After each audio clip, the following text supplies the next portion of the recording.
This is a film that revitalized the entire horror genre. This is my generation's contribution to horror, and it's actually pretty damn good. There's a formula to it. A very simple formula. With a 78% tomato meter, an 80% popcorn meter, and a 7.4 on IMDb, today we are talking about the original Scream. Scream saved the horror genre. In the late 80s and the early 90s, horror films had been reduced to the same 3 or 4 killers in sequel number 7, number 8, number 9. They'd all become comedy films at this point. Scream came along and saved it. Studios didn't want to make horror films anymore. They went, no, it's a lost leader. We're out of the market. Scream came along and changed everything. It had a dynamic script of mystery and solving clues. It was a revitalization to the horror franchise, and it saved what you and I know and love today. Released in 1996, Scream was reluctantly directed by the great Wes Craven. I say reluctantly because he declined to do the film twice before they got Drew Barrymore on board as the lead actress. Written by Kevin Williamson, who was homesteading for a friend in Florida and watching a documentary on serial killer Danny Henry Rolling. He got scared out of his mind because this teacher was killing students. And he killed 5, I believe, in Gainesville, Florida, gaining him the name Gainesville Ripper. Kevin Williamson watched this documentary and then immediately came up with the idea of Scream. He was talking to a friend and they talked about their favorite scary movies, couple horror nerds. Sometime later, he went out to the desert, locked himself up for 3 days, wrote the entire script and 2 treatments for 2 sequels. This film had a budget of $15 million and grossed $173 million worldwide. It remained in the movie theaters for 31 weeks. The script was sold to Dimension Films of Bob and Harvey Weinstein Company for $400,000. It was not the highest bidder for the script. However, Kevin Williamson had recently sold a script teaching Miss Tingle to another company, and it just languished and had nothing done with it. He felt that Dimension was the company that would actually make his film, so he sold it to them for $400,000. Not too bad for a screenwriter.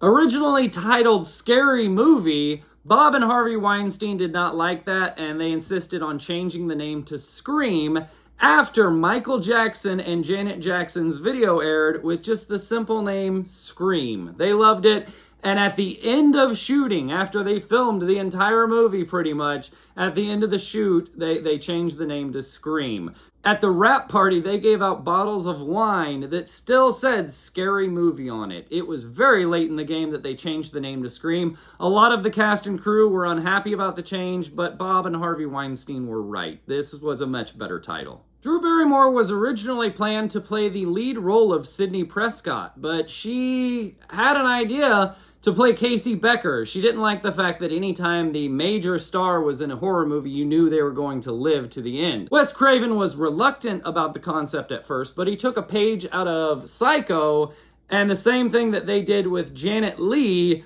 he killed her off immediately. He's even quoted as saying, "The fact that we killed America's sweetheart in the first 15 minutes of the film was a body punch to the audience."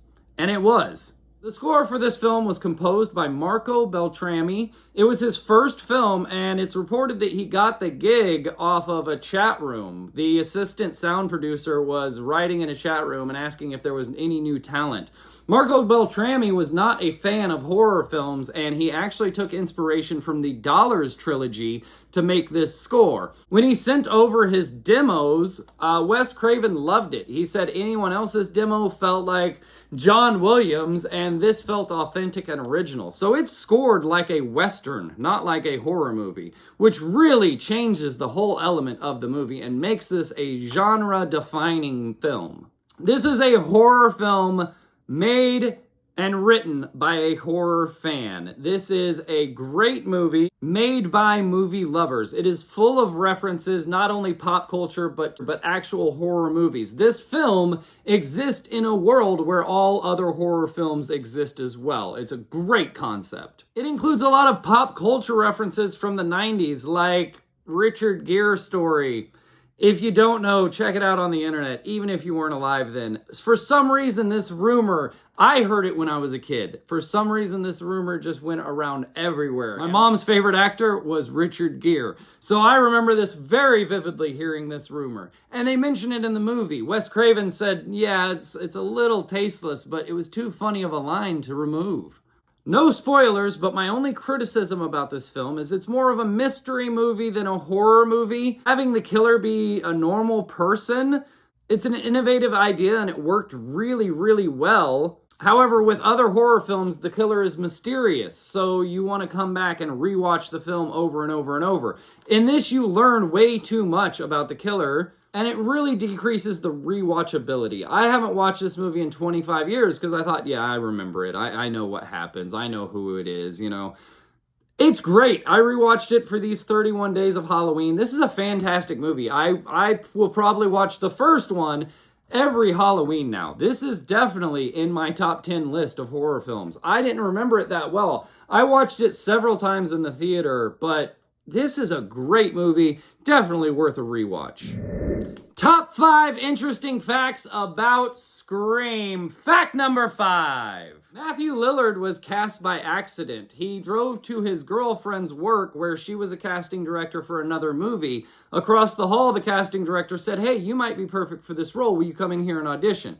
He auditioned for the role of Billy Loomis and didn't get the part because they said, yeah, you're not the right guy to be making out with Neve Campbell. But come back tomorrow and audition for the role of Stu. He obviously nailed the role of Stu and got the part, and he had the last laugh as they met on set and he started dating Neve Campbell for the next 2 years. Interesting fact number 4 about Scream. David Arquette's character Dewey was not supposed to survive. However, throughout the shooting process, Wes Craven, all the cast and crew realized he was a hit, and he did very well with test audiences. So on the last day of shooting, as Dewey's rolled out to the ambulance, Wes Craven said, okay, that was a good take. Let's do one more take, and you just give a little nod or a hands up or something. Let the audience know that you're still alive. David Arquette didn't know if he would be reoccurring until the premiere. He didn't know which take they used. When he watched the premiere, he was like, all right, cool, I survived. Isn't that a weird fucking feeling? Don't know if you survived or not? Interesting fact number 3 about Scream. Director Wes Craven had a friendly rivalry with Sam Raimi, director of Evil Dead. In Sam Raimi's first feature film, The Evil Dead, Sam Raimi includes a poster of The Hills Have Eyes downstairs in the basement. Hills Have Eyes was directed by Wes Craven in 1977. So for Wes Craven's next film, Nightmare on Elm Street, he had Nancy falling asleep to Evil Dead playing in the background. Sam Raimi, when filming Evil Dead 2, put Freddy Krueger's glove in a background shot. And in Scream, Wes Craven returned the favor once again by having Randy ask for votes for either Evil Dead or Halloween. Halloween obviously won out, but this completed a 20-year-long joke running between two great directors. Interesting fact number 2 about Scream. The final scene of the movie has a total runtime of 42 minutes and took 21 nights of shooting to complete. The cast and crew called it the longest night in horror history and even had t-shirts made up that said, I survived scene 118. And interesting fact number 1 about Wes Craven's Scream. Wes Craven had to submit Scream 9 times to the MPAA to finally get an R rating. They kept insisting that it was an NC-17. They wanted to change the opening scene with Drew Barrymore, but Wes Craven claimed he didn't have an alternate take, so they sped it up a little bit so you don't linger so long on her guts falling out, but they let him slide on that, not so much on the last scene. With the long 42-minute scene and the vague note of bring down the intensity, Wes Craven kept making cuts, had to resubmit 9 times, and had no idea really what they wanted. They suggested they couldn't be moving blood, so they had to cut some of that out. The death of Rose McGowan, they had to cut that out. There's a lot of things that they cut out. In the very, very first kill of the movie, not Drew Barrymore, but Drew Barrymore's boyfriend, his guts succumb to gravity and fall out on the ground. They said, no, we absolutely can't have that. That's why they cut to a close-up of his face. They cut a lot, and finally, Bob Weinstein contacted the MPAA and said, it's a satire, it's a comedy. What are you talking about, NC-17? And then they went, oh, okay, yeah, fair enough. Hollywood. My retro recommendation for Scream, I'm giving it a 9 out of 10. This is a fantastic film. Even if you don't like horror movies, this is a great movie to watch. Wes Craven does a great job. Our Halloween meter, I'm going to give it a 4 out of 5 on the jump scare meter. Plenty of jumps in this film. We're giving it a 4 out of 5 on the chills meter.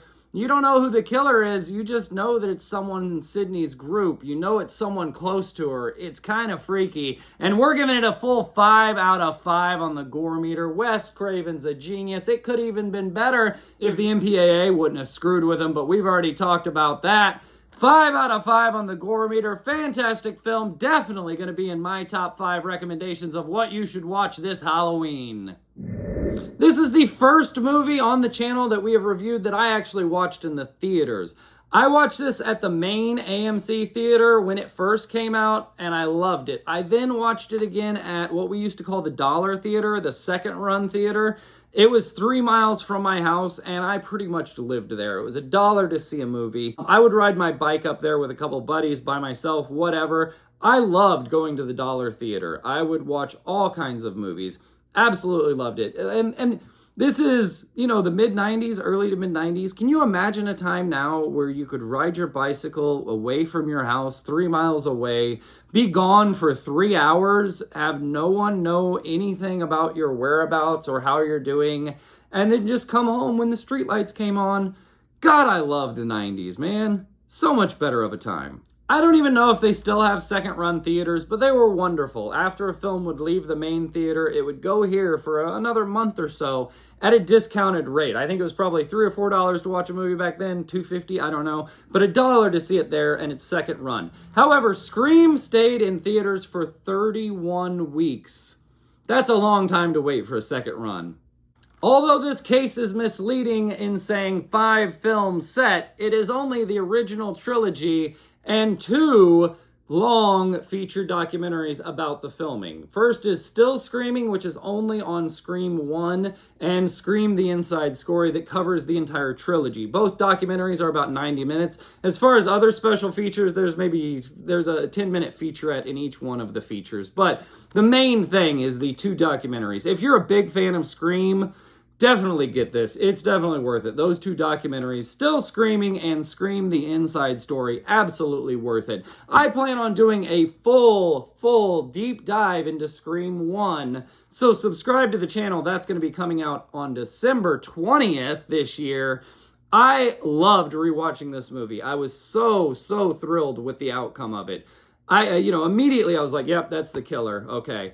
Completely didn't matter. It was a great film. Watching this again in 2025, absolutely worth a viewing. And a little preview of that extra long Scream feature that we're going to do in December. Here's an extra top 5 facts about Scream. Fact number 5, Wes Craven insisted that the voice actor playing the voice of Scream, none of the cast ever met him or saw him on set. He was hidden away. Fact number 4, because it was shot out of sequence, the stuntman that was playing Ghostface Killer, he went, wait, I've got blood on the knife. Should I have blood on the knife, or would this disrupt continuity? Wes Craven just said, wipe the knife off. And that's how we got the trope of him wiping the knife off every time.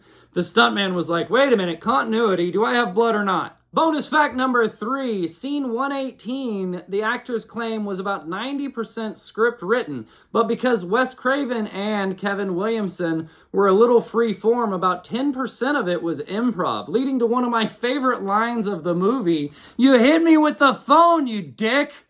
Bonus fact number 2, this film was released December 20th in 1996. It came out the same time as Beavis and Butthead Do America and One Fine Day. And bonus fact number 1, released in December 20th of 1996. What are you talking about? They don't release horror films then. Christmas time is for family movies. Yeah, everyone was aware of that, and at Bob Weinstein's insistence, he said, no, what do horror fans do during Christmas? They're probably bored. Let's give them a horror movie. And it worked out gangbusters. That's Scream number 1. Tomorrow we're doing Scream number 2. The day after that we're doing Scream number 3. Make sure and subscribe. December 20th we're doing a deep dive.